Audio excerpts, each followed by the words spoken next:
இன்றைக்கி நாம் வீடியோவில் என்ன பார்க்க போகிறோம் அப்படின்னா, குடமிளகாய் கேரட்டு கூட்டு எப்படி பண்ணுறதுன்னு தான் பார்க்க போகிறோம். அதுக்கு கேரட்டு குடமிளகாய் எடுத்து வச்சுருக்கேன். வெங்காயம், தக்காளி, பச்சை மிளகாய் கட் பண்ணி வச்சுருக்கேன். பருப்பு வெந்துருச்சு. இப்போ அதில் நம்ம கட் பண்ணி வச்சுருக்கிற வெங்காயம், தக்காளி இது எல்லாத்தையும் வேக வச்சுருந்த பருப்பில் போடணும். வெங்காயம், தக்காளி நல்லா வேகட்டும். அதோட பச்சை மிளகாயும் போட்டுக்கலாம். இப்போ நல்லா வெங்காயம், தக்காளி, பச்சை மிளகாயெல்லாம் பருப்போடு சேர்ந்து நல்லா வெந்துருச்சு.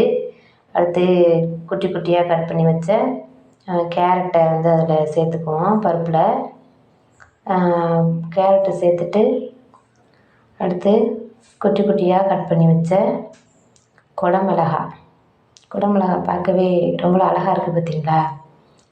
மஞ்சள், பச்சை, சிவப்பு எல்லாம் எல்லாத்தையும் இப்போ போட்டுட்டு நல்லா வெந்துருச்சு. அடுத்து உப்பு போட்டுக்கலாம். உப்பு போட்டுட்டு அடுத்து நம்ம தாளிச்சுக்குவோம். தாளிதத்துக்கு கொஞ்சமாக எண்ணெய் விட்டு கடுகு, சீரகம் போட்டு கருவேப்பிலை, பெருங்காய பொடி கொஞ்சம் போட்டேன். அதை வீடியோவில் எடுக்க முடியல, மன்னிச்சுக்கோங்க. இப்போ நல்லா தாளிச்சாச்சு. இப்போ தாளித்தது நல்லா கூட்டு வெந்துருச்சு. இப்போ அதில் தாளிதத்தை போட்டுடலாம். கமகமனு மணமாக சூப்பரான கேரட்டு குடமிளகாய் கூட்டு ரெடி ஆகிடுச்சு. இதை நம்ம சாதத்துக்கும் வச்சு சாப்பிட்டுக்கலாம்.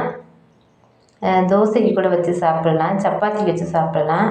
இந்த குடமிளகாய் கூட்டு சூப்பராக இருக்கும் எல்லாத்துக்குமே. எத்தனை பேருக்கு பிடிக்கும்னு கமெண்ட் பண்ணுங்கள்.